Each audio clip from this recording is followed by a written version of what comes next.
Namo tassa bhagavato arahato samma sambuddhassa. Namo tassa bhagavato arahato samma sambuddhassa. Namo tassa bhagavato arahato samma sambuddhassa. Good afternoon, everyone.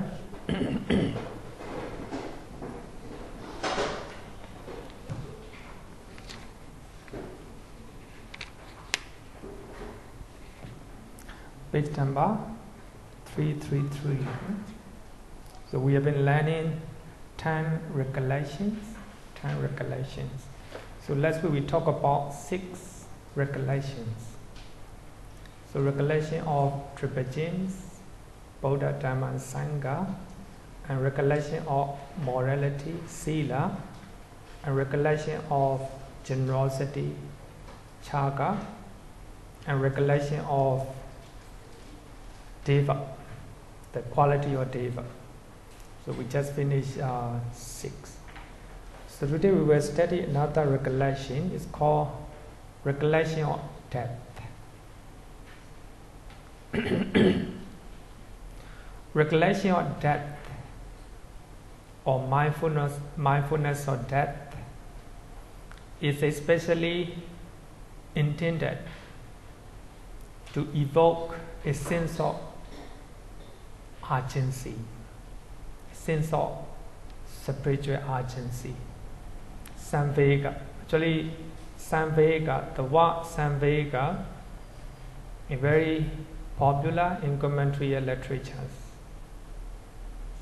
Its sense of urgency is urgent. It's urgent.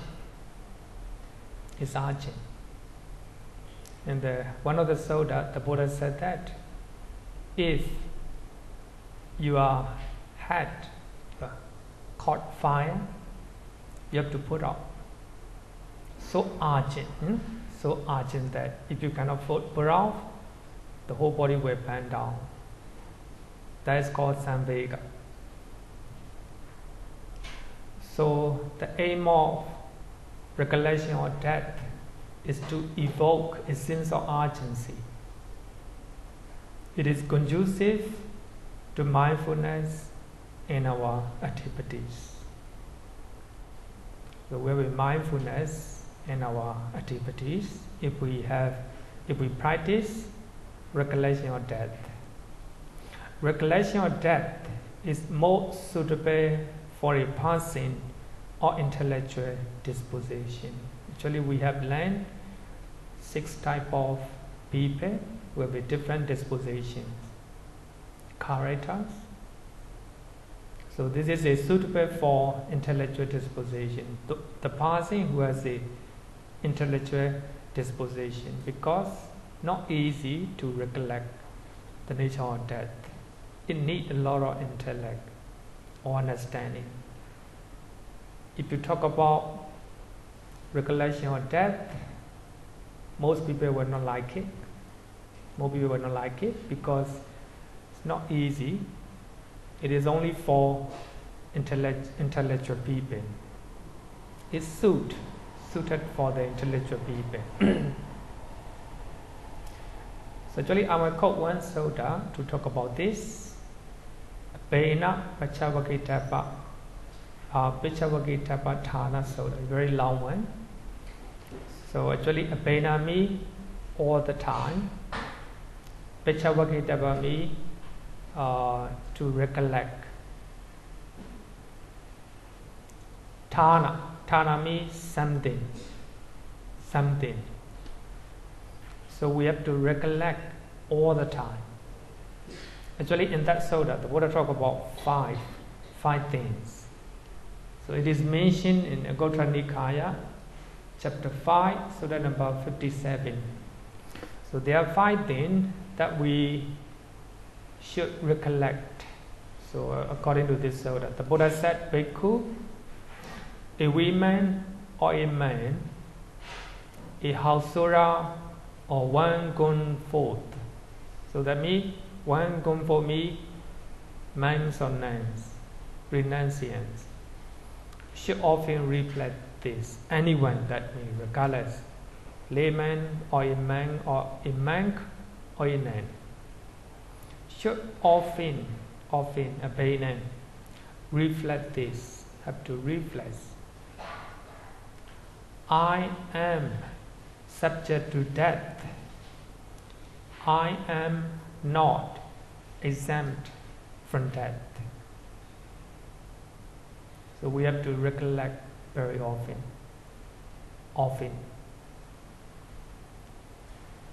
I am subject to old age. I will grow old. I'm not exempt on old age. When you're young, you have to recollect. When you grow old, you have to recollect this one. I am subject to death. Next one, I am subject to illness. I am subject to illness. When I come back Myanmar, then I got flu, subject to illness. Just recovered this morning. So actually, for anyone, young or old, I am subject to illness. No, subject to illness. So I am subject to death. This one of them.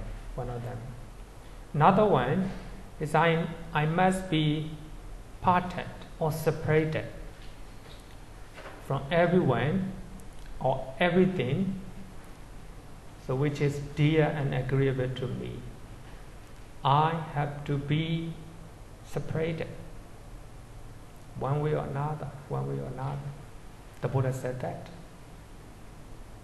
And the last one is we have to recollect very often, I am the owner of my karma.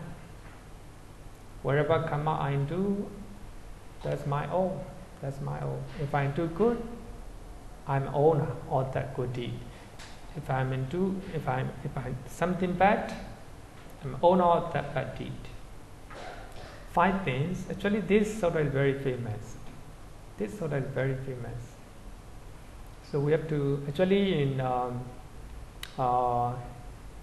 our country, especially in our country, we always chant this sutta to recollect. Actually, in the meditation retreat, we have a 10 recollection for monks and nuns. So these are 5. Another 5 are added. So later, I think we will study. How to say? Maybe when we are talking about monks, we'll study again. So here we are talking about recollection of death. Also, we can practice recollection of old age. Even though we have 40 meditation method, and also it can be more than that. If we add old age as a meditation object, right? It can be 41. But illness or sickness, if we add as a one meditation object, it can be 42. Then we have to depart or separate from someone or something which are dear and agreeable to us. So they can be another meditation object. So actually, traditionally, we have a 40 meditation method. So it's a well-known 40 meditation. It can be more than that, right? It can be more than that. But then, the Buddha recommends monks and nuns to recollect the nature of death in many places. This is the method. I am subject to death. I am not exempt from death. During their lives, beings are intoxicated with the life. We forget about death because we live as if we are not going to die. We live as if we live forever. That's human nature, right? Human nature. Not to forget the nature of life, we have to recollect the nature of death. So during the life, beings are intoxicated with the life. And when they are intoxicated with the life, they engage in misconduct, duccharita, by body, by speech, and by mind. But when one often reflects upon this theme, these things, the intoxication with the life, intoxication or attachment to life, is either completely abandoned or diminished. Actually, it's very logical.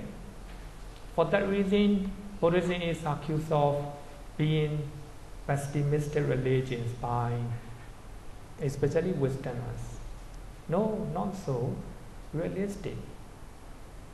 The nature of death will come, one way or another.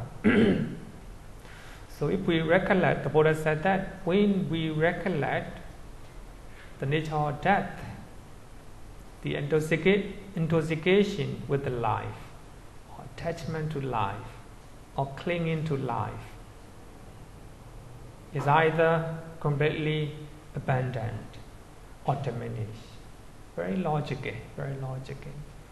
So we are afraid to die because we are clinging to life. That's a logical thinking. If you reflect very often, one day I will die, I'm subject to die. Then attachment, understanding is there, right?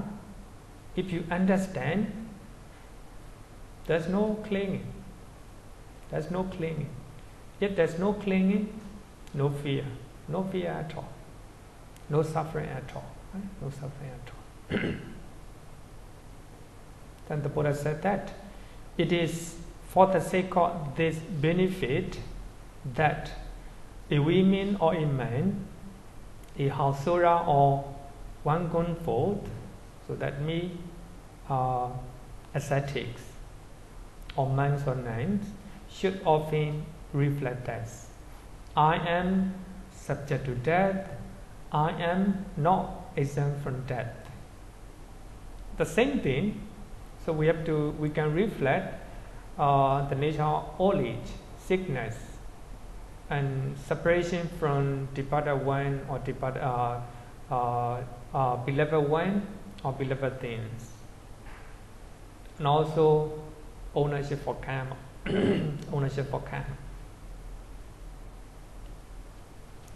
This noble disciple reflects this.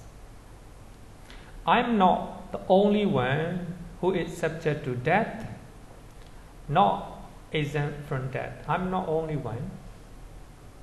All beings that come and go, that passes away and undergo rebirth, are also subject to death. None are exempt from death. Everyone, everyone. Not only our death, we can also recollect the nature of death by anyone. My mother, my father, my son, my daughter are subject to death. They are not exempt from death. So if we recollect, so we understanding naturally came in. If we have an understanding, acceptance will come in. Acceptance. If our beloved one died, we can accept it, because this is a natural process. It needs a lot of practice. For that reason, it's called ānāpānassati, recollect. So the Buddha used appamaññā often, very often. So I think it's good for those who have a fear to die, should recollect, should practice recollection of death.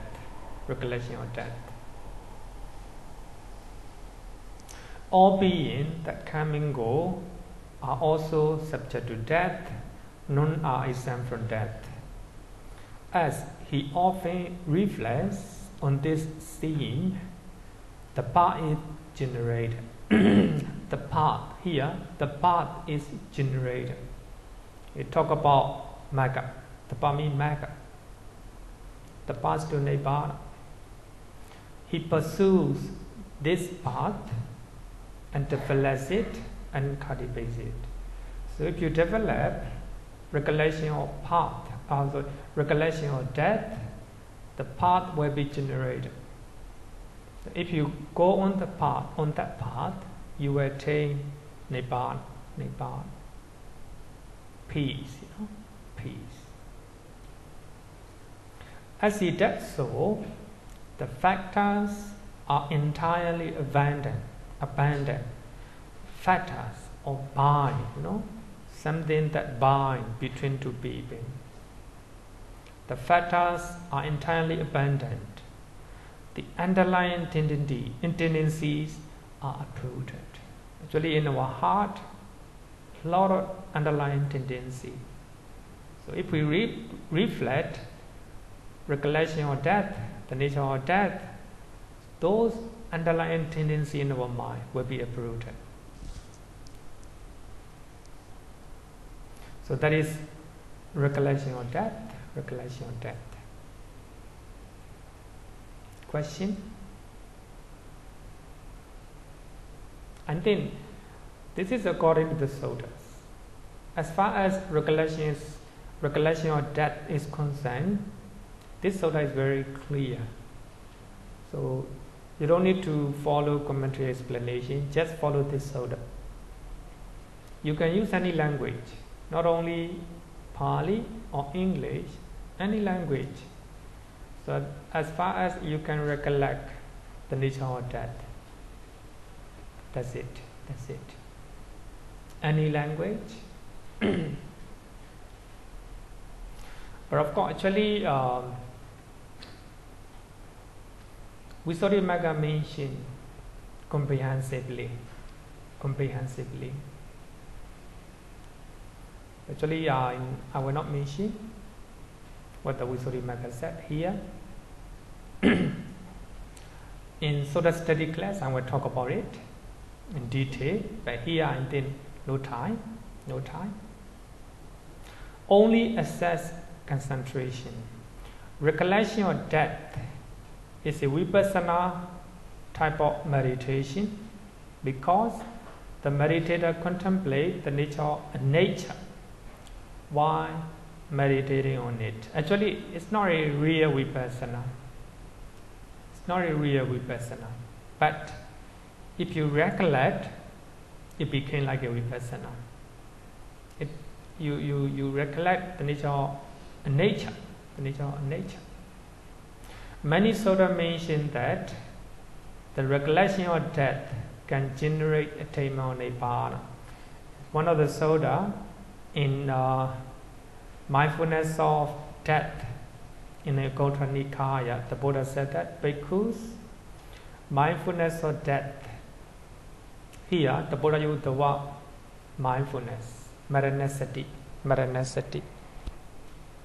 Recollection of death is marananussati, the same thing. Here, the Buddha used ānāpānassati. Bhikkhus, mindfulness of death, when developed and cultivated, is of great fruit and benefit, culminating in the deathless. So here, deathless means Nibbana. Having the deathless as is consummation, right? Consummation. So I think if you look at this sutta, mindfulness, recollection of death is not a samatha. It's vipassana type of meditation. The reason is you recollect the nature of nature, impermanence. For that reason, it will not produce any jhana, It will not produce any jhana. In terms of serenity, it yields only access concentration, upachara samadhi. According to Visuddhimagga, it's quite natural. It will not bring forth any jhana. It produces only access concentration, upachara samadhi.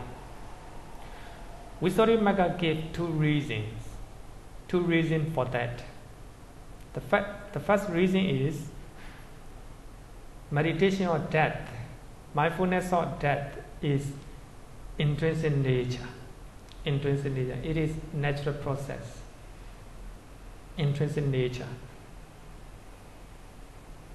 Another one is recollection of death arouses a sense of urgency. A spiritual shock. It's not a fear. It's not like a fear. Actually, 2 weeks ago we discussed about this, right? Somebody asked, is it fear? No, it's not a fear. Fear comes out of hatred. But here, spiritual urgency is spiritual shock. It comes out of understanding. Look at the story of Prince Siddhartha. When he saw 4 sights, right? Shock in his mind. Oh, the nature of death, the nature of old age, sickness, and also ascetics, spiritual shock. Samvega. Because of that, it isn't stable enough to attain jhana. So when we practice recollection of death, our mindfulness is not stable enough to attain jhana, because our mind is contemplating the nature of impermanence, the nature of nature. And the nature of death is intrinsic nature. And second, it arouses a sense of urgency in our mind. Spiritual shock. It's somewhat shock. So that means not stable. So jhana, so stable that it looks like, great pillar. So that means recollection of death produces only access concentration. It will not produce any jhana. Okay, so I hope understand recollection of death. It's good to practice. Question? No. Okay. Next one. Body-related mindfulness. Mindfulness which is related to body. Kāyagatāsati. The main purpose of body-related mindfulness is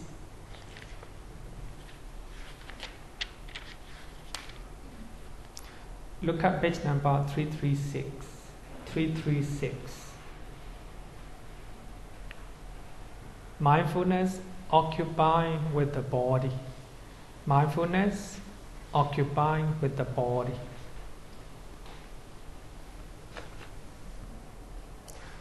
Actually, I translate as a body-related mindfulness. Main purpose of body-related mindfulness is to detach from one's own body and the body of others. We have a lot of attachment to our body and also the body of other people. So the purpose of this meditation is to detach from those attachments. One can meditate this meditation in 2 ways, either by reciting 32 parts of the body. So we have a 32 part of the body. So when we go to wake, we chant ānāpānassati. So these 32 parts of the body are included in our chanting. Number one, reciting 32 parts of the body. Or number two, contemplating these 32 parts of the body. Two ways. You can recite, or either you can recite or contemplate 32 body. One can use any language to meditate on them. You can use any language. As long as you can visualize using those language, okay. Any language you can use. Previous week, one of students gave a book to me. So that mentioned 32 parts of the body. Myanmar language, Chinese, English, 3 languages I think. No? Any language that you can practice.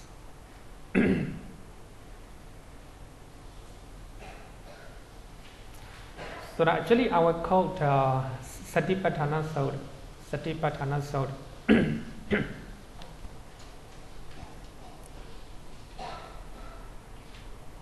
So in that sutta, the Buddha said that just as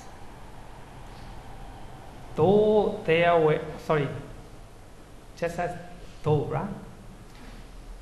though there were a bag with an opening at both ends, full of many sorts of grain, such as hay rice, red rice, beans, peas, millet, and white rice. And a man with a good eyes were to open it and reviews it. So they are a bag full of different type of grains. A man with a good eye will open it and review this. This is hay rice. This is a rice, and this is a red rice. These are beans, these are beans, and these are peas. This is a millet, and this is white rice. A man with a good eye can differentiate, differentiate. So too, the Buddha gave a very beautiful simile, So too, a bhikkhu reviews this same body, apt from the sole of the feet and down from the top of, this same body, apt from the sole of the body, from the sole of the feet and down from the top of the hair. Bounded with the skin, bounded with the skin. As a full of many kinds of impurity. Many kinds of impurity, thus. Because our body is bounded with the skin. If we remove our skin, what will you see? Many kinds of impurities in our body.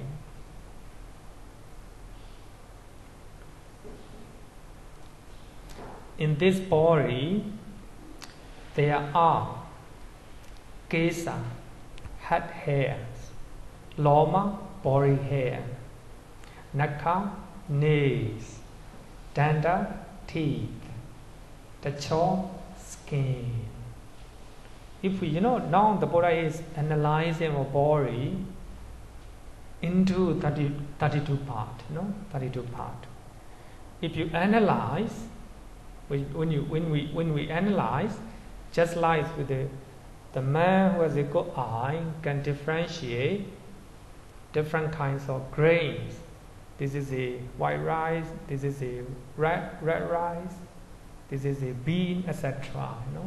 Just like that. So in this body there are head hair, body hairs, nails, teeth, skin. So when you actually here I divided into six group because if you read 32 part, it will be very messy. It will be very messy. For that reason, it is categorized into 6 groups according to Visuddhimagga. Visuddhimagga said that we can divide these 32 into 6 groups. And the first group consists of 5: head hairs, body hairs, nails, teeth, and skin. So when you recite head hairs, you visualize your head hair. When you recite the word nails, you visualize in your mind nails. When you recite the word teeth, you visualize your teeth. And you go from backward and direct and reverse. Yeah, you're right. Anuloma, patiloma. So direct means head hair, body hair, nails, teeth, skin. Reverse order means skin, nails, body hair, head hair. It needs a lot of mindfulness, a lot of concentrations. If you are not mindful, you cannot recite, you cannot recollect. It needs a lot of concentrations. So in Sri Lanka, in ancient Sri Lanka, 2 educated men who can recite Tipitaka, the whole Tipitaka, and approach a meditation master who is well-known meditation master. So they want to meditate. The meditation master gave body-related meditation. This meditation. Even though they can recite, they can memorize, they can learn by heart Tipitaka, they have to follow instructions. They have to recite 32 parts of the body, direct aura and reverse aura. So the main reason is, when we recite a particular part of the body, we have to visualize. If we do so, the purpose is to see the nature of impurity in our body. Normally we see the body as a whole. Then you have an attachment to your body, attachment to the body of the being. If you can analyze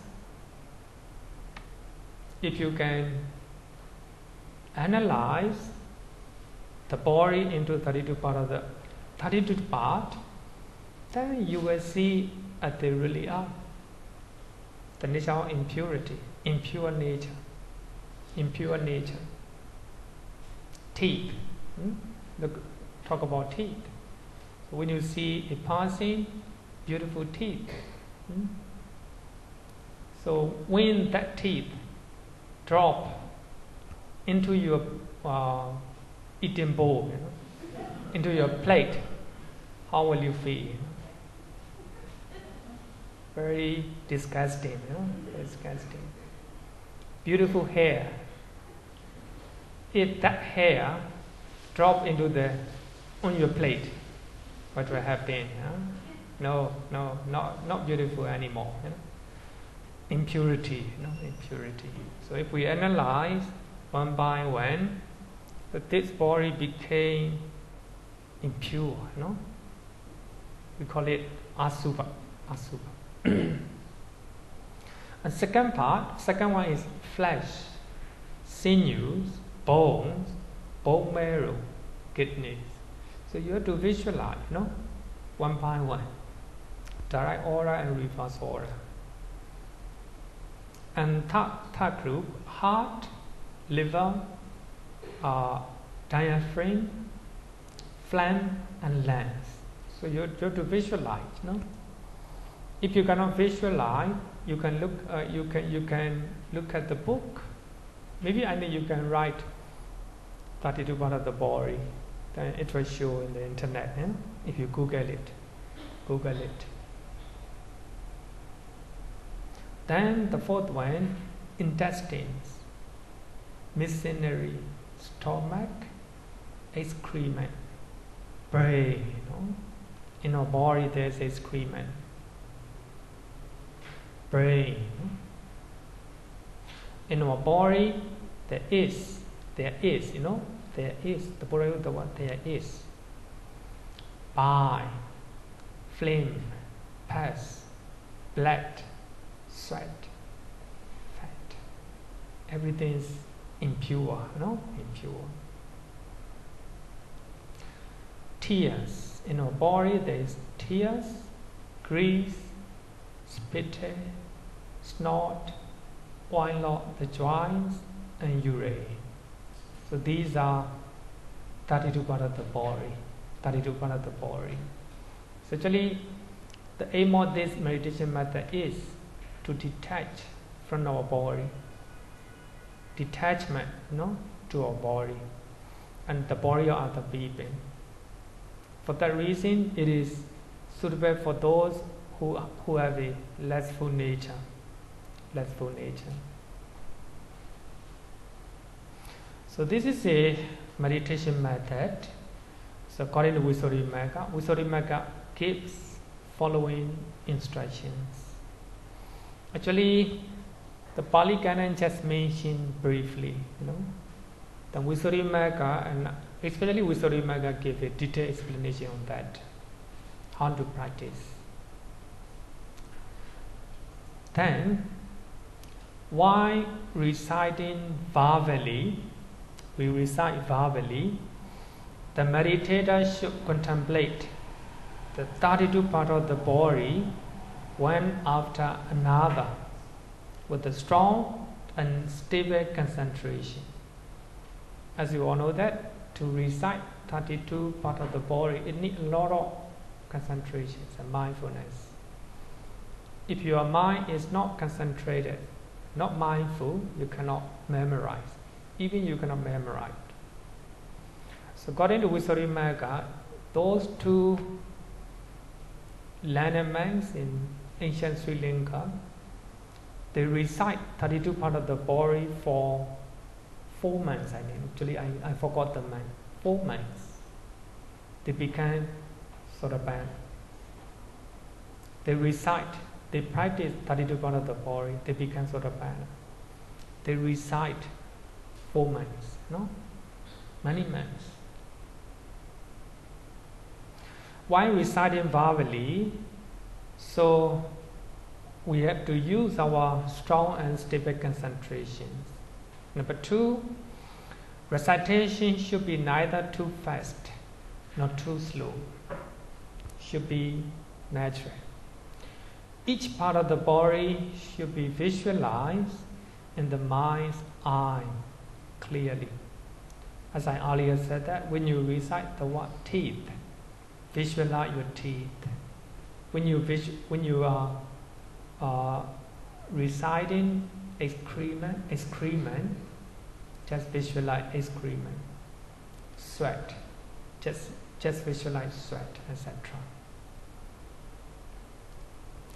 One should stay alert and mindful and not allow the mind to be disturbed by external objects.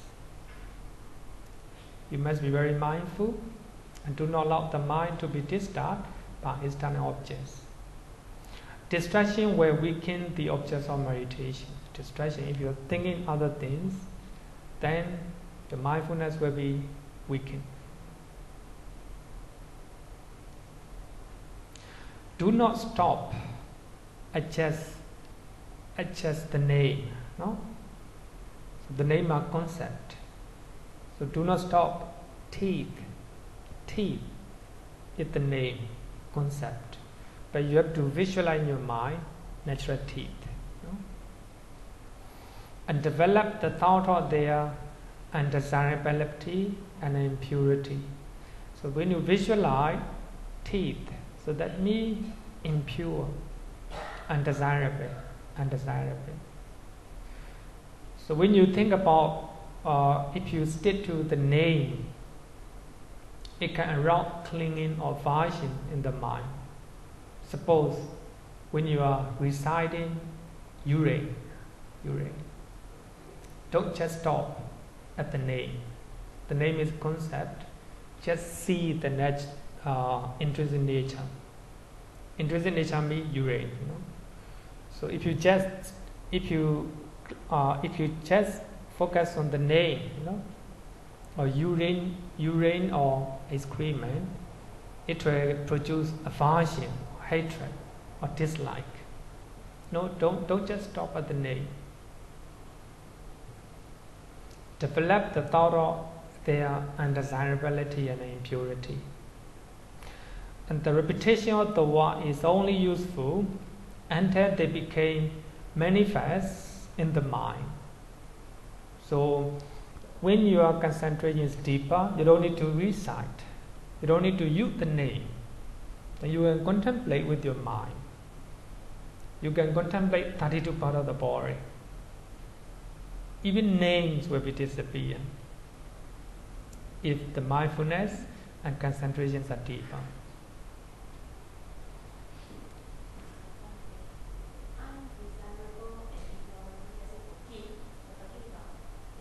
Being rotten, decay until the teeth turn black.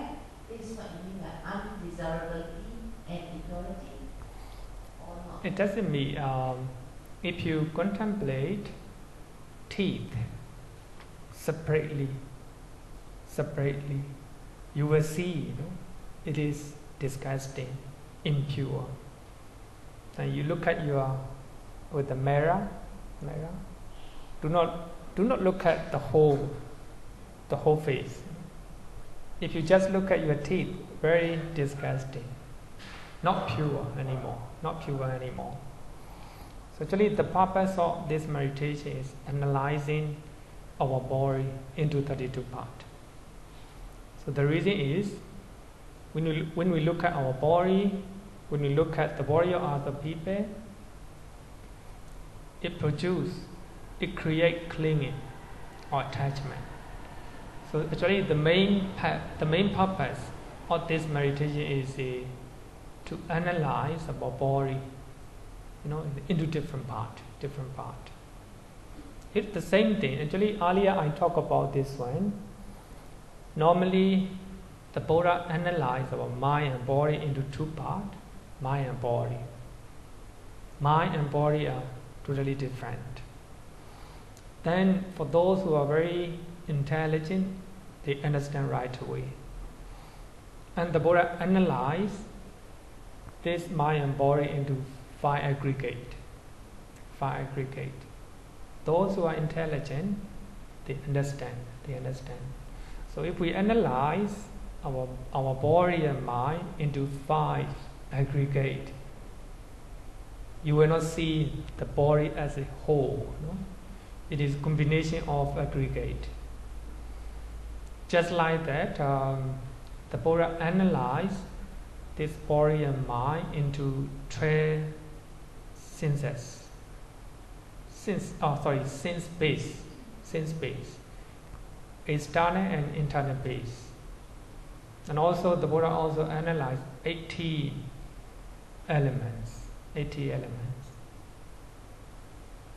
But for those who has a less intelligent, the Buddha showed this one.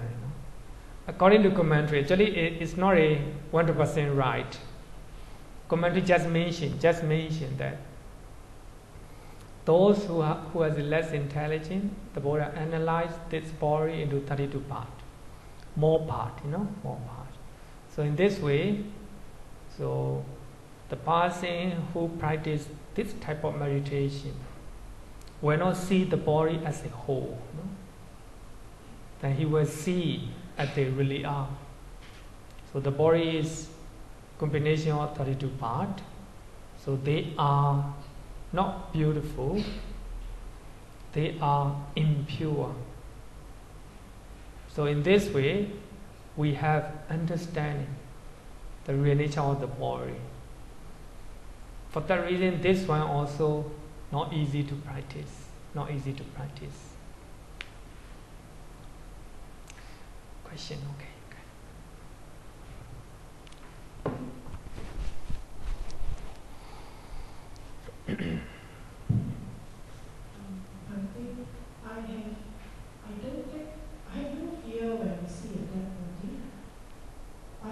no fear when I see a corpse, because I've seen corpses, I've touched corpses, so I have no fear. Yeah.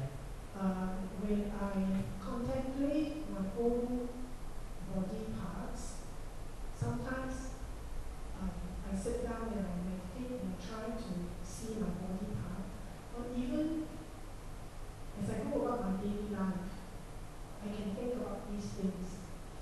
I actually can have dislike in my mind.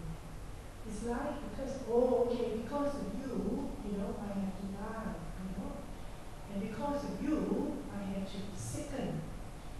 So I wonder, what is it that I'm not doing correct?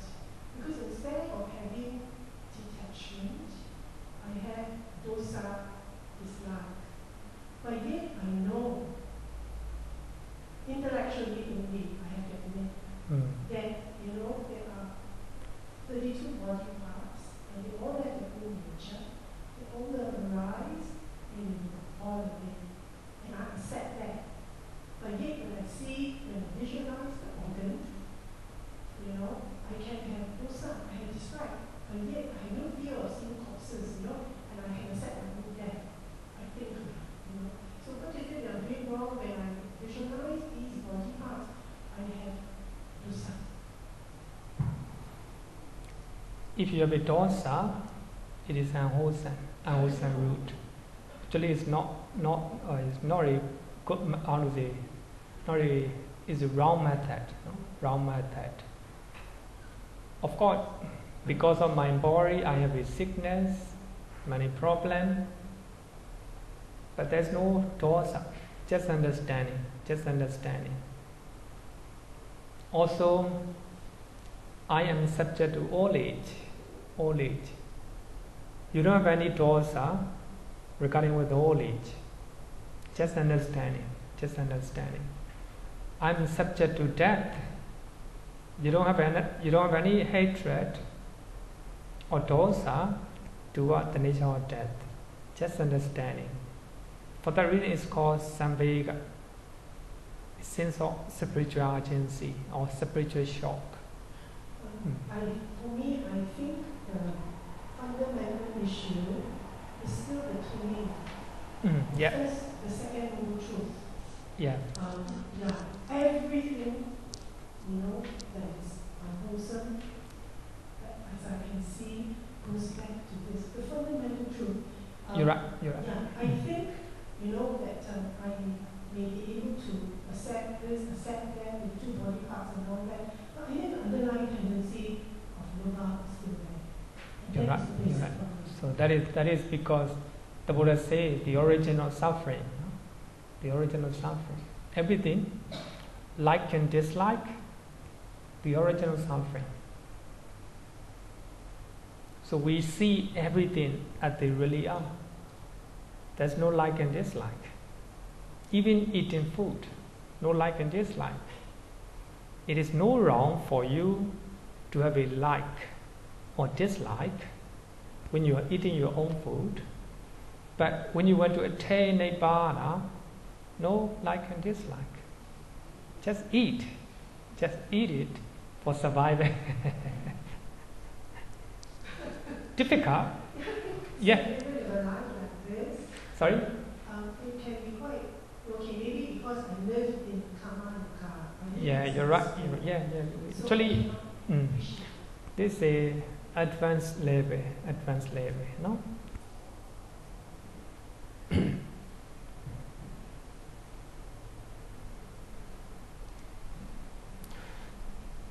Meditation on the 32 part of the body may lead to the first jhana. This one will lead to the first jhana. This meditation method requires exercise of thought or vitāga. Therefore, they are incapable of producing higher jhana, which are free from vitāga. Because we are using our thinking, our thought. This is skin, this is teeth, This is body hair, head hair, etc. So we're using vitaka. As long as you are using vitaka, you cannot attain second jhana, let alone higher jhana. So, according to Visuddhimagga, it brings forth only the first jhana. The first jhana.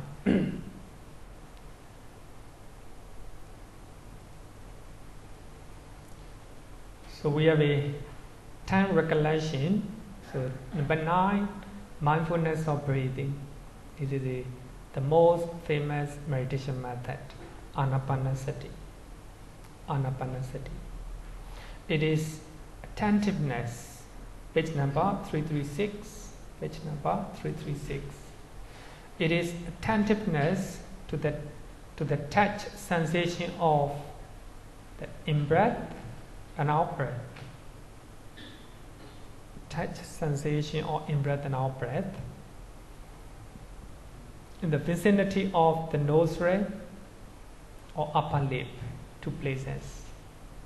Vicinity of the nostril or upper lip. Wherever the air is fat striking, as when breathing in and breathing out. Actually, this is a Bhikkhu Bori writing from Compendium of Abhidhamma. So, in Satipatthana Sutta, mindfulness of breathing is under mindfulness of the body. Regarding with the mindfulness of breathing, and the Buddha said that, and how means does a man dwell contemplating the body and the body? So actually, mindfulness of breathing is under mindfulness of the body, kāyagatāsati, kāyagatāsati. Here, a monk going to the forest, to the foot of a tree, or to a quiet place. That means any place which is quiet. Sit down and having fold his legs crosswise. So that means you have to cross your leg. The reason is you control your body. Straightening his body, have to straighten his body, and establish mindfulness in front of him. So actually, establish mindfulness in front of him. The commentary mentions these lines this way. So to observe in-breath and out-breath, we have to establish mindfulness at the tip of the nose or at the center of upper lip. The center of upper lip. So that means establish mindfulness in front of you.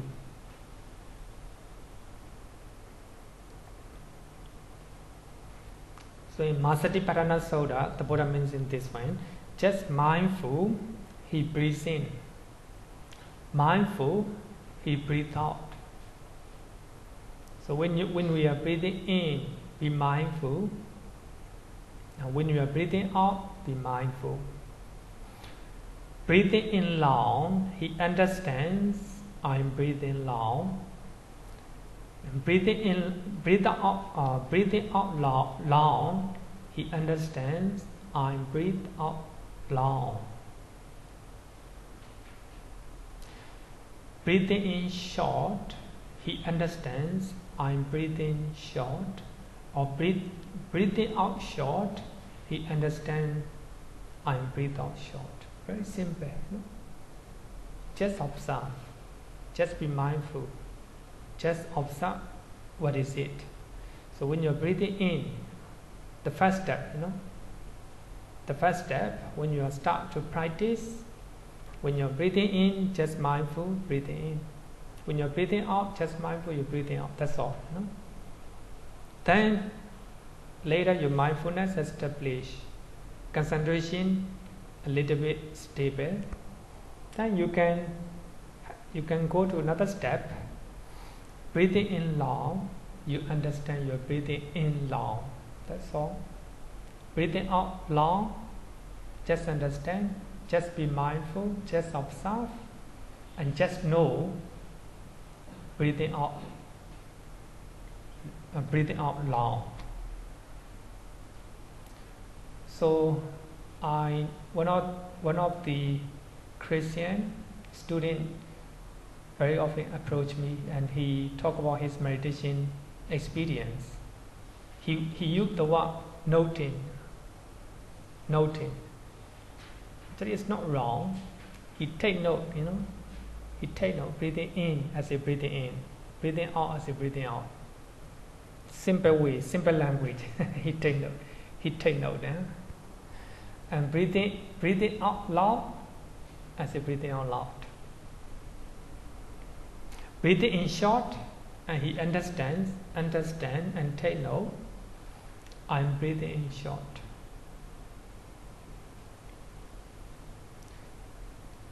Then next step, he trained us. I will breathing, experiencing the whole body. I will breathing in experiencing the whole body. He trained that. I will breathing out,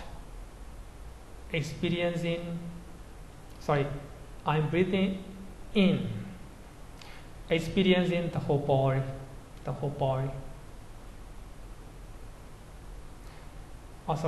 He trained us. I will breathing in, experiencing the whole body. Here, the whole body means the whole air, So now you're breathing, air.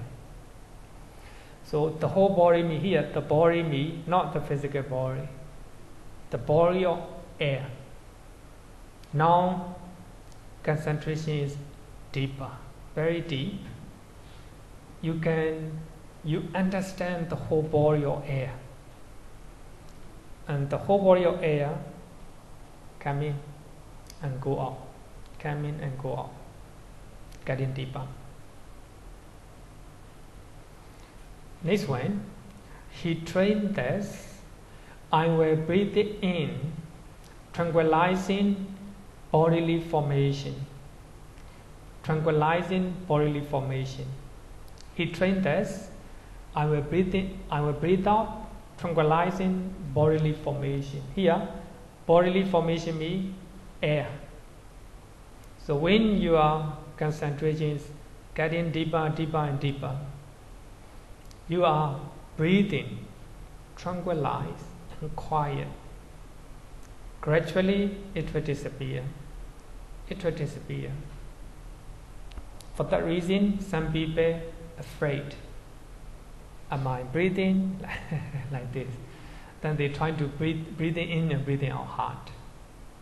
Because this is a deeper level of concentration.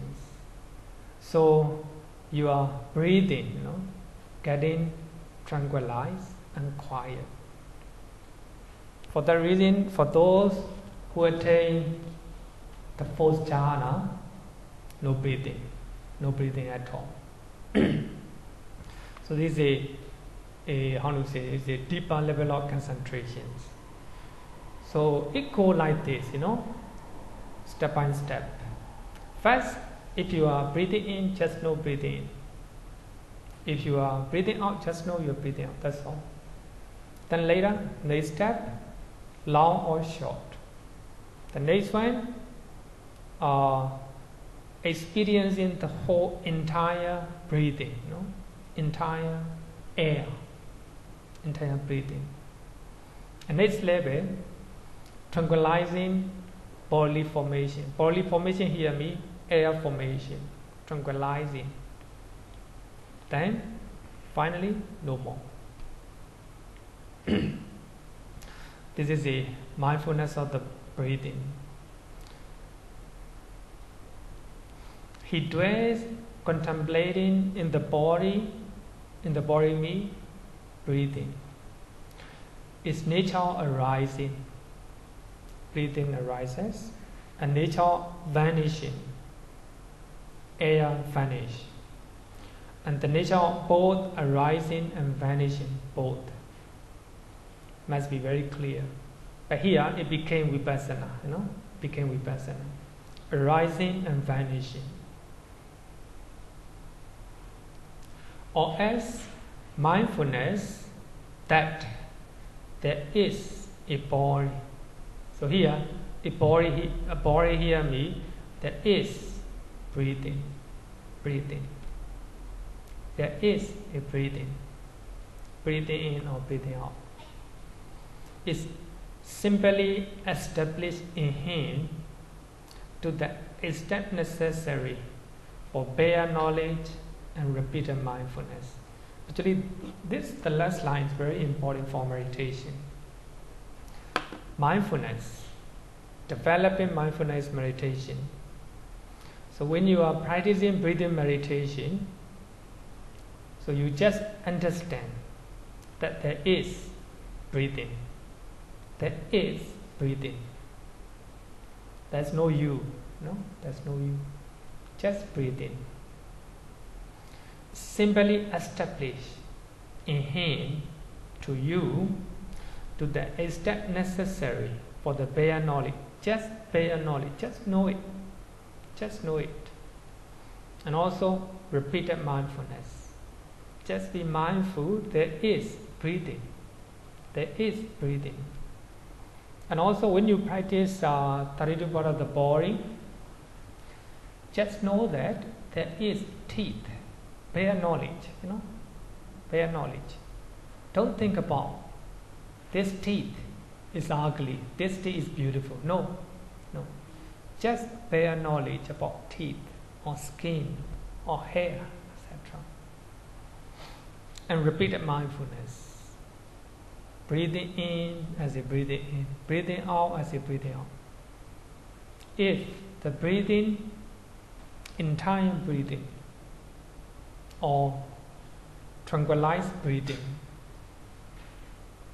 so there is a body, there is a breathing, that's all. Bare knowledge. Yava deva jnana mattai. Bare knowledge. Just know it. Just noting. That's meditation.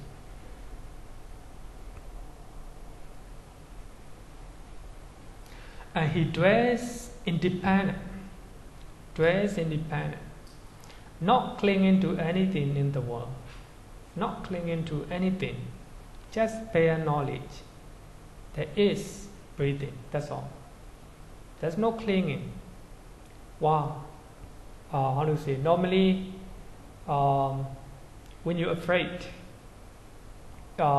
suppose if you do not know in breath and out breath, then you were afraid. You were afraid. Then, so that means your mind is not independent. The mind is not independent. Here, no clinging to anything in the world. Just bare knowledge. There is breathing. There is breathing. That is how a man dwells contemplating the body and the body. So actually in the Satipatthana Sutta, the Buddha talk about 32 part of the body as well, and also four elements and 10 type of furnace or asubha bhavana. So when you think about 32 part of the body, just bare knowledge. There is in my body, there is teeth, that's all. There is skin, that's all. Just know, just bare knowledge. So when you have such type of mindfulness, your mind is independent. There's no clinging to anything. No clinging to anything. Just bare knowledge. So your mind is liberated. Independent. Question? Is this related a little to time and space, really? Sorry? Time and space. Time and space. Yes. Can you explain further? A little bit further? When you're more stable. Sorry? When your mind is very stable. Yeah. Very to a stage whereby the time and space is very different.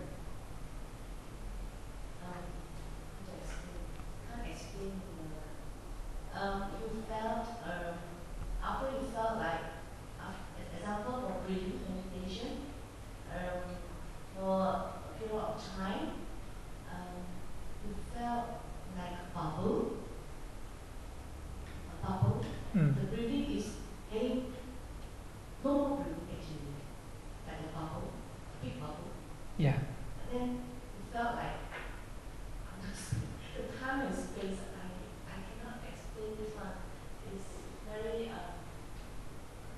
like no more time, no more space, no more gap. I don't know how to say. Yeah, so actually when you are practicing meditation, when you have a deeper level, as you said, that time and space disappear. Okay, question. Yeah, but then, is it something like awakening of awareness? Because sometimes when we do, we know the awakening of awareness, and we know what is the moments. Is it something like awakening kind of stage, right? Actually, mindfulness of breathing, according to Satipatthana Sutta, started from samatha. So when breathing in, you know that it's breathing in. And when breathing out, you know that it's breathing out. So in this level, you're developing mindfulness and concentration, samatha. And also,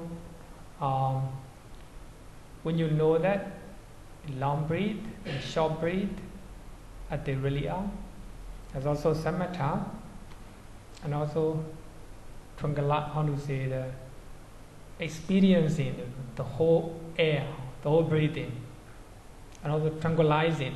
In that level, in the fourth step, samatha. The next step, if you know how they arise, how they disappear, is samatha. But of course, when you practice vipassana, how they arise, how they disappear, then it will be awakened stage. It can be awakened stage. It can be awakened stage. So normally,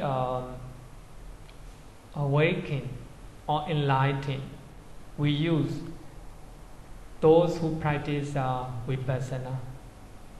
So if you practice samatha, we do not use awaken. Only those who understand the nature of arising and passing away, the nature of contingent phenomena, we call it awaken or enlighten. Okay. So actually, mindfulness of breathing is very popular, and also many explanations. So actually, in the Noble Eightfold Path, right mindfulness. So the Buddha explained four, mindfulness of the body, mindfulness of feeling, mindfulness of the mind, and mindfulness of the phenomena.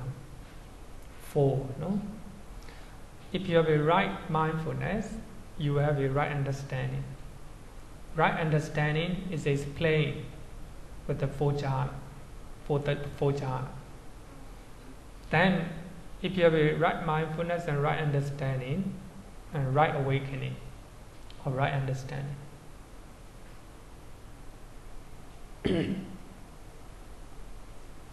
Okay, so let's go to the next one. The last one, the recollection of peace. Recollection of peace. Upasamānussati.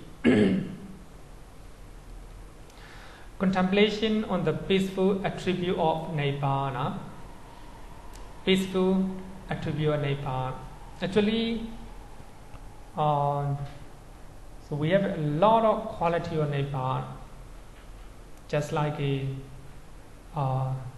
dukkha nidodha, cessation of suffering.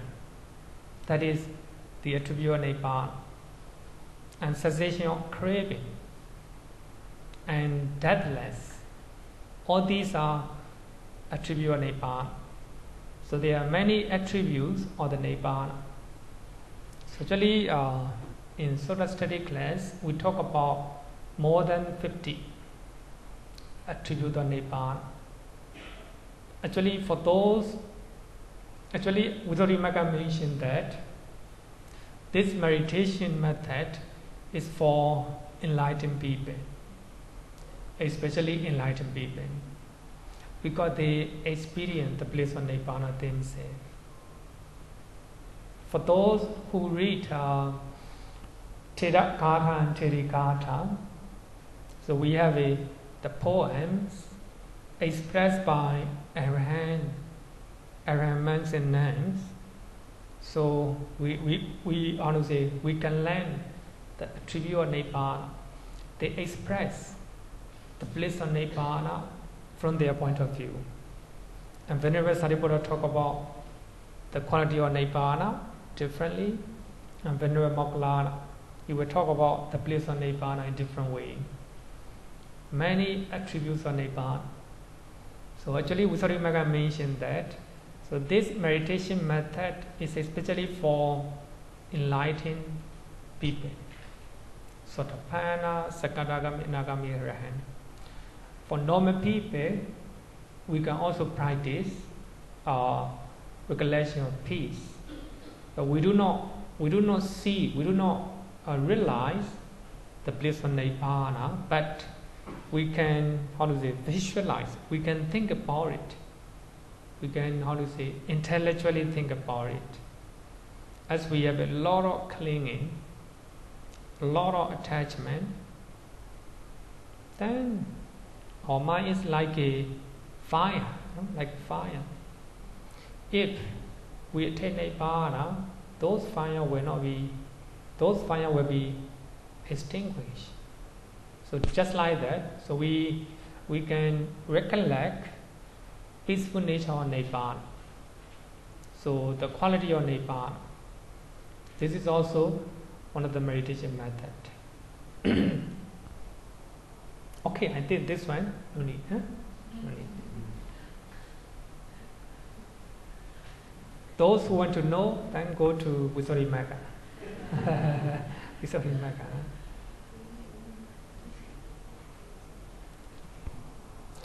Four Illimitables of appamaññā. So this one, everybody know it. Four Brahma Vihara: loving kindness, compassion, altruistic joy, and equanimity, upekkha. So they are popularly known as sublime living, or four sublime state, Brahma Vihara. So because they are way of life, the way of life became sublime and noble if a person embrace those mental states. So if we have all these mental states, we become noble and sublime.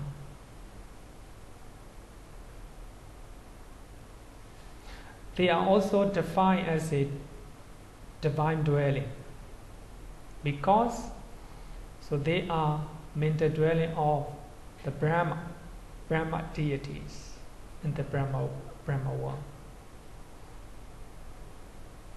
But in Abhidhamma, they are called appamaññā. They are used as appamaññā. It is, I think, it is very beautiful name. Very beautiful name, and also in according with suttas.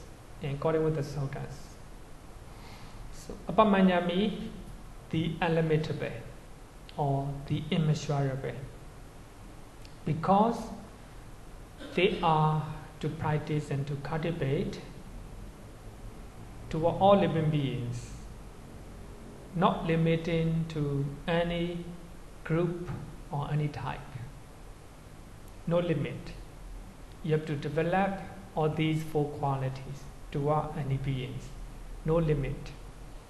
For that reason it's called appamaññā.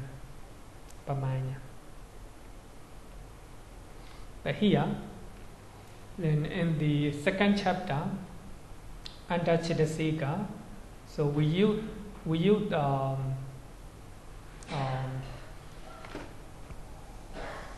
karuna, right? Karuna and mudita. What we use?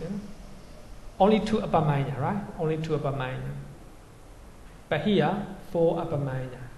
the ninth chapter is Four Appamaññā. Actually, we have 4 appamaññā. The Suttas and the Abhidhamma, 4 appamaññā. But in Chittasika, in 2nd chapter, Metta is under Adosa and Upekha is under Tatra Machadata.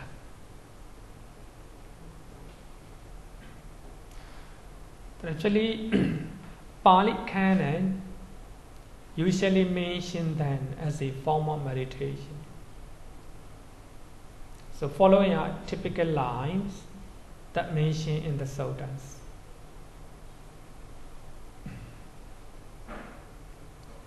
Actually, it should be Kalama Sutta, not Uposatha, Kalama Sutta. In Quranic chapter 3, Sutta number 65, not Uposatha. Then Kalamas, that noble disciple. Actually, when you look at this Sutta, you understand how to develop 4 divine dwellings, or 4 illimitables. Then Kalamas, that noble disciple who is that divided on longing, Veja, divided on ewe, dosa, and confused, amoha, clearly comprehending, amoha or paññā, ever mindful, so that means divide on moha.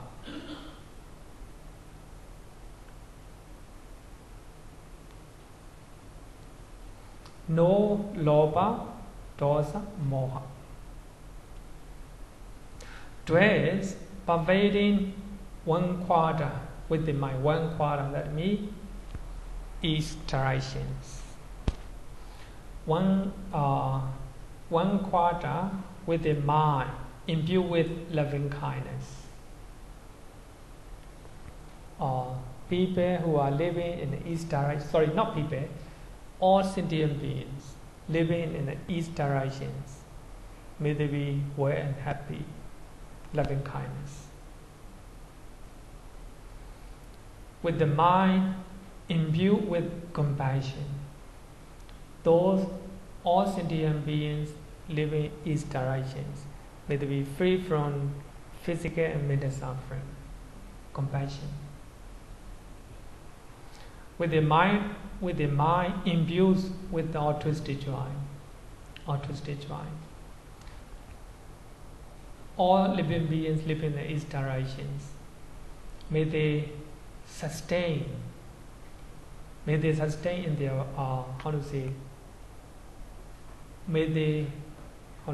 retain their wealth, their prosperity. May they retain their prosperity. So that is altruistic joy. May they be happy, altruistic joy. With the mind imbued with equanimity, all living beings living in the east directions. So they are owner of their own karma, imbued with equanimity. Actually, equanimity, you don't have any metta or compassion or altruistic joy. You just acknowledge they are owner of their own karma. No? A mind imbued with equanimity. So likewise, the 2/4, all living beings live in the south direction, west direction, and north direction, above and below.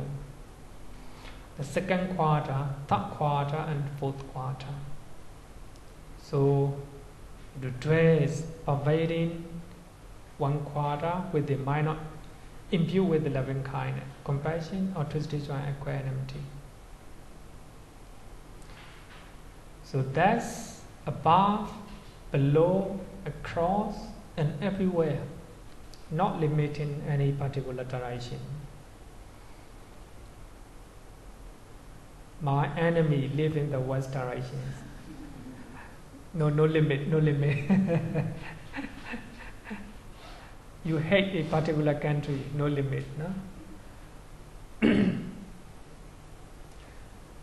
That's above, below, across, everywhere, and to all, as to himself, as to himself, as to you. He dwells pervading the entire world with a mind imbued with equanimity, imbued with loving kindness, compassion, or twisted joy, equanimity. So that Four Illimitables are vast, vast, enormous, exalted, measureless, appamaññā. This is a mission in the Suttas. So for that reason, Abhidhamma take that word, appamaññā. No measure, no limit. Without enmity, there's no enmity in your mind. Without ill, there's no ill in your mind. So that is actually the way to radiate Four Illimitables in the Suttas. So when you look at this Sutta, how to say, you can follow this Sutta, but commentary, especially with Visuddhimagga mention, the more, how to say, comprehensively.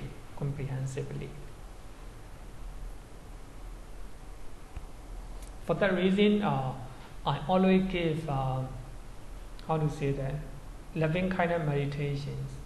Not only loving kindness meditations, actually, Four Illimitable meditation for those who are sick. Normally, then I give three levels. The first one, the quality of triple Itipiso Bhagava, Sakado, Subdipano.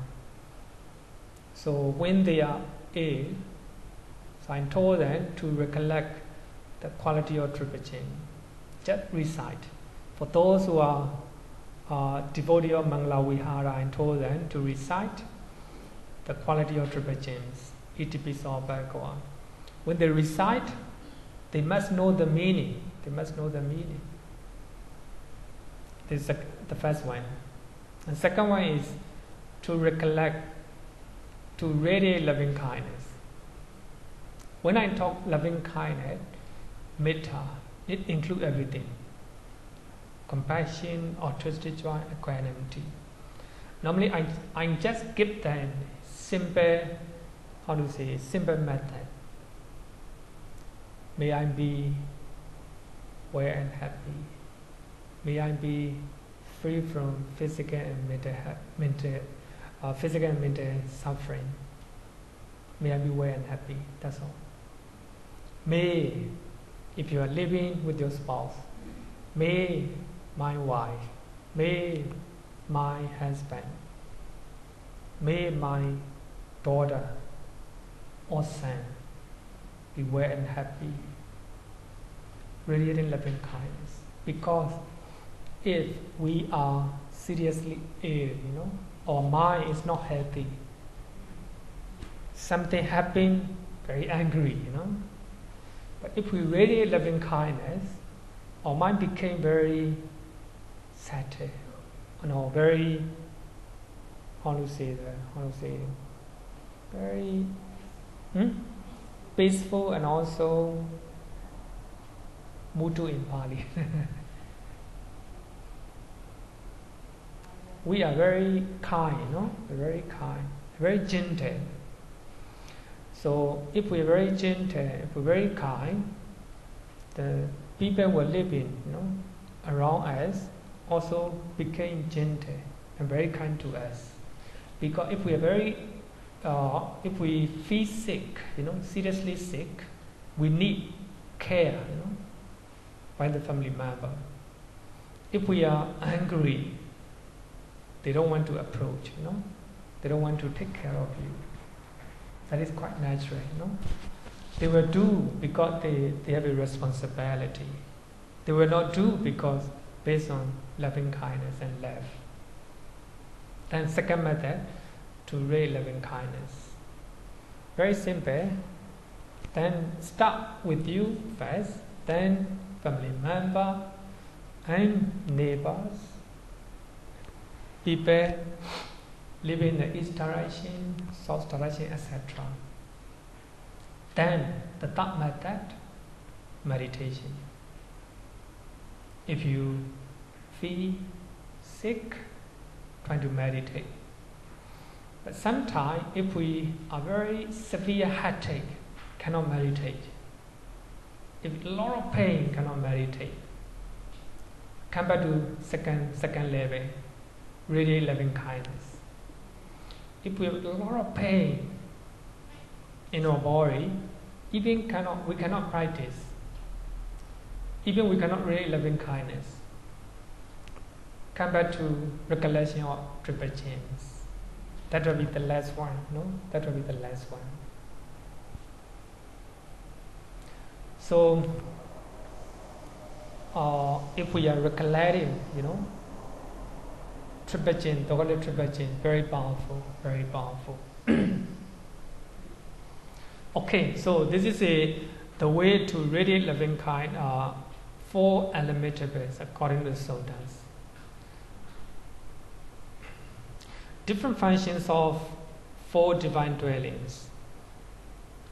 Loving kindness is suitable for those who have much ill, hatred, anger, according to Visuddhimagga.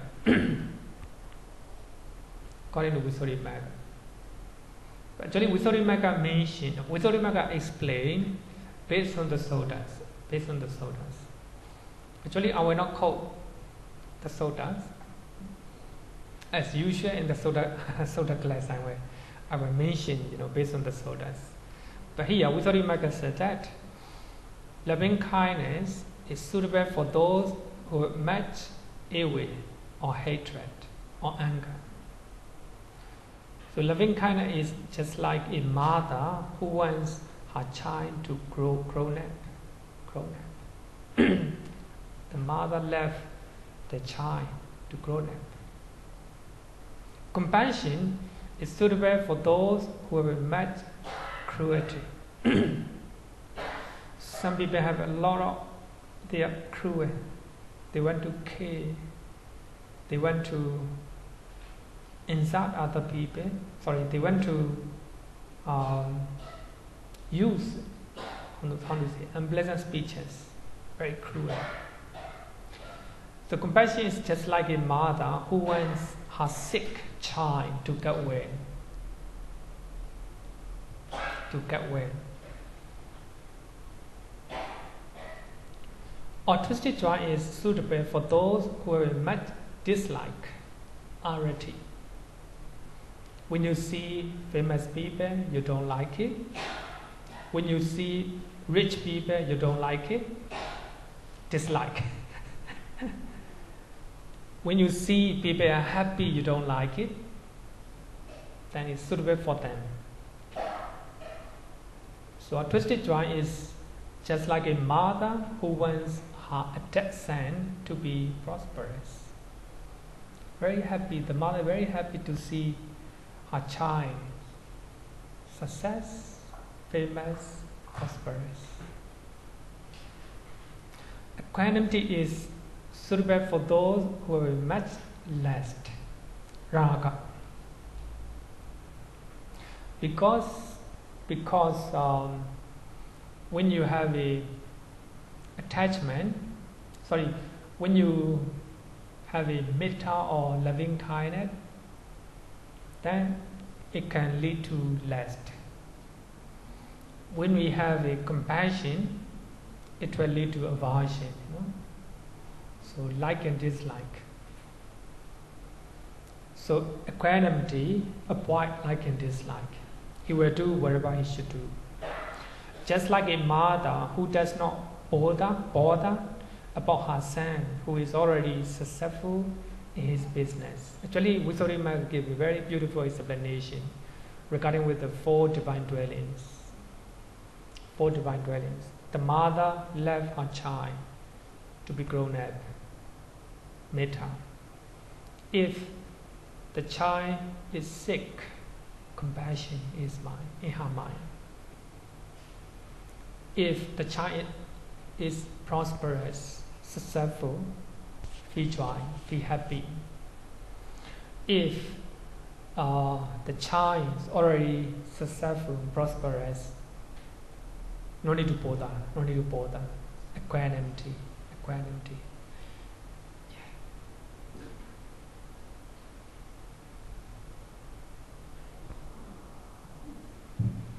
Bhante, can equanimity also mean, to borrow the example, let's say a mother has a son, and the son is not successful in his business. So the mother tried very hard to help the son to be successful. But the son doesn't want to listen and then keeps doing all the wrong things. Like bad life behavior. So equanimity could also mean, just like a mother who accepts the son who is not successful, it could also mean that way, right? Yeah, you're right. This one is just an example.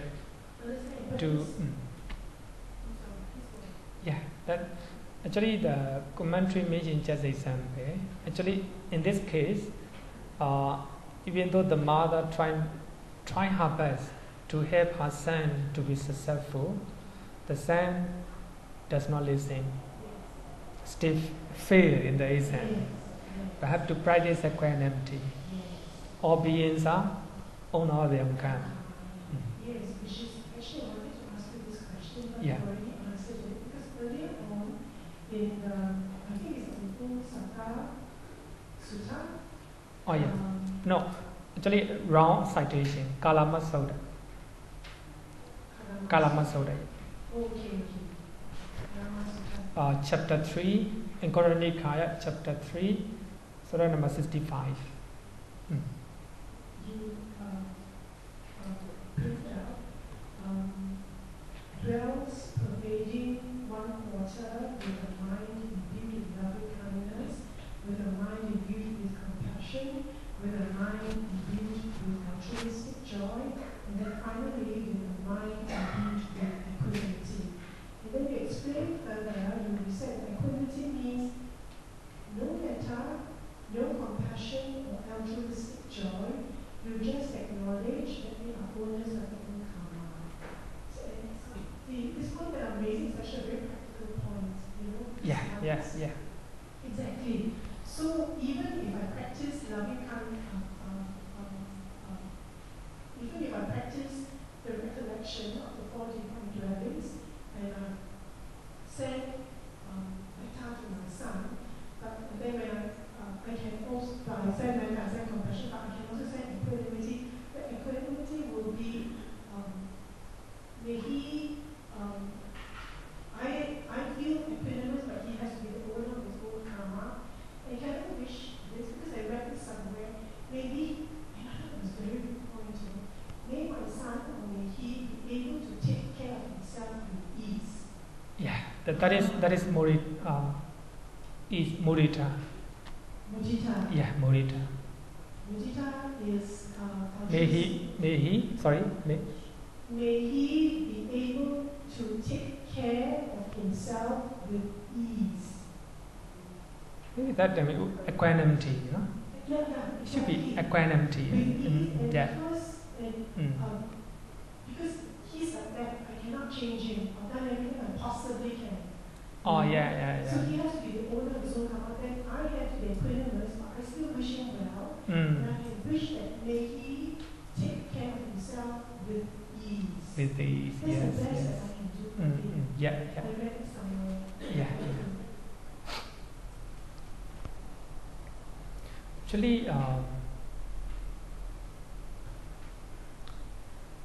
Mindfulness in Plain English. Mindfulness in Plain English, written by Gunaratana, no? Bhante Ānāpānassati Gunaratana, H. Gunaratana. So he used this. He write very beautifully regarding with the four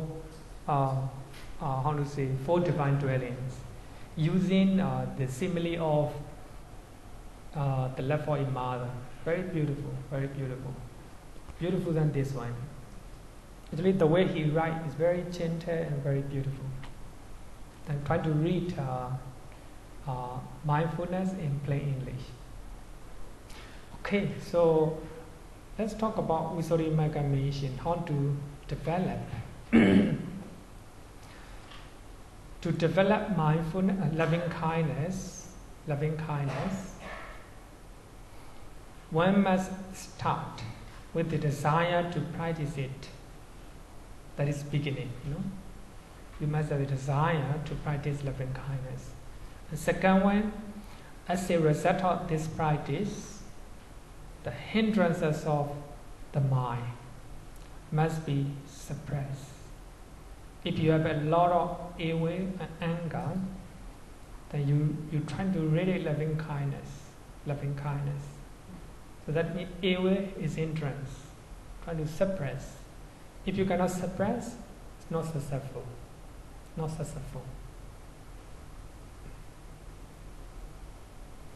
The highest and final aim of this practice is to attain appana or jhana. Especially jhana. This is the highest, the end, according to Visuddhimagga. The beginning, you must have desire to practice, and at the middle, as a result of this practice, the hindrances of the mind must be suppressed. And the high aim of this practice is to attain jhana. Even if you do not take any jhana, it's okay, Your mind is very peaceful.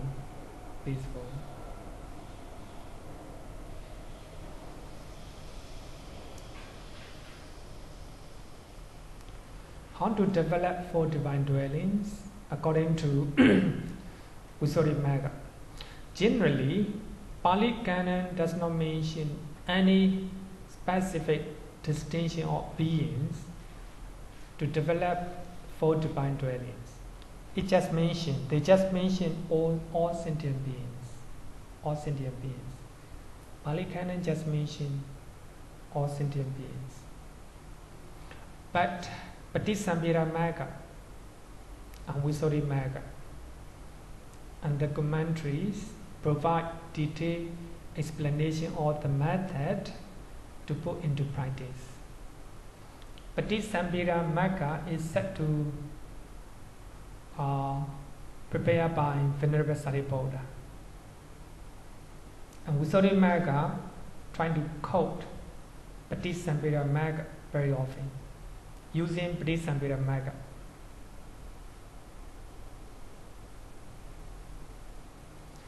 So according to Visuddhimagga, first, one must develop loving kindness, delimiting the sentient beings. Delimiting sentient beings who are living in a particular place. So that means all devotees in Mangala Vihara, all devotees from this room, delimiting a place. All the people in this house, delimiting. May all beings in this place be free from enmity and danger, etc. If the mind is malleable and weedy with the respect to that particular place, you can really loving kindness all the devotees from this temple in this house. If you know that your mind is malleable and weedy, and you can delimit 2 places or 3 places. May all people from this temple, may all people from my house, etc. Then after that, one must delimit 1 street. May all sentient beings living in Jalan like this, 1 street, and half of the village. May all sentient beings living in etc. District and the kingdom. The kingdom means may all living beings living in Singapore. And 1 direction, east direction, west direction, etc. So up to one planet, Cakkapala, and even beyond that, may all living beings living in this planet, may all sentient beings live in universe, etc. No? So this is the way to practice loving kindness. You can use any language. For me, I prefer my language because I can appreciate. I can appreciate. If you can appreciate English language, you can use English language. Chinese language. As long as it develops mindfulness and loving kindness, compassion, etc. But here, we are not sending, we are not sending our love and compassion. We develop and cultivate loving kindness, compassion, etc. Normally, we always use sending. It's metaphorically we use, Metaphorically we use. Actually, we radiate or cultivate or develop. We call it bhavana, right? The Buddha used bhavana to develop, to cultivate. We are not sending, It's metaphorically we are using. Then regarding with the compassion or twisted joint equanimity, the same thing. So you can practice the same thing, But normally we have one song, sing by Malaysian singer Omi. Yeah, made in China. She sings very beautifully, So actually, it's metta chanting, right? Even though they use metta chanting, when you read carefully, compassion or twisted joint equanimity also. For that reason, we can say that metta covers everything. And actually, metta is explained. The meaning of metta, loving kindness, is explained with the three terms: karuna, mudita, upekkha. That is definition of. Actually, I would say that definition of metta or loving kindness is explained with the three words: karuna, mudita, and equanimity. Actually, it's a very beautiful way. That is actually my interpretation based on Visuddhimagga. Visuddhimagga also, it didn't say any, how to say directly, but I understand in such a way. That's definition of metta. Question?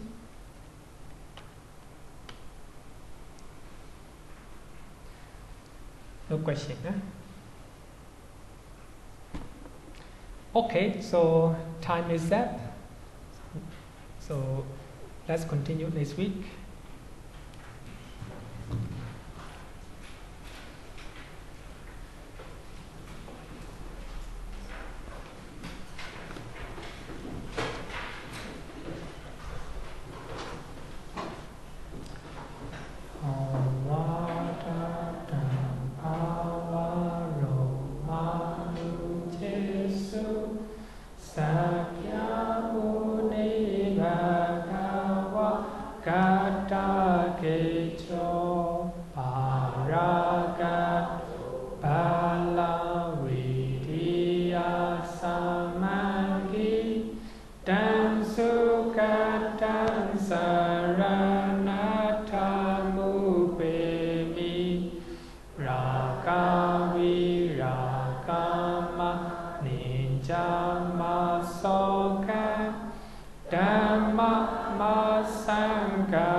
Yatha cha te nama apalamahu chatusu susisu purisayugesu atacha pogala dhammadasate sankammimansaraṇathamupemi.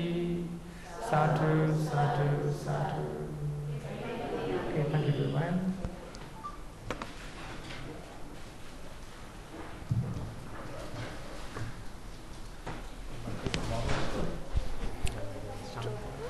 Let me sit.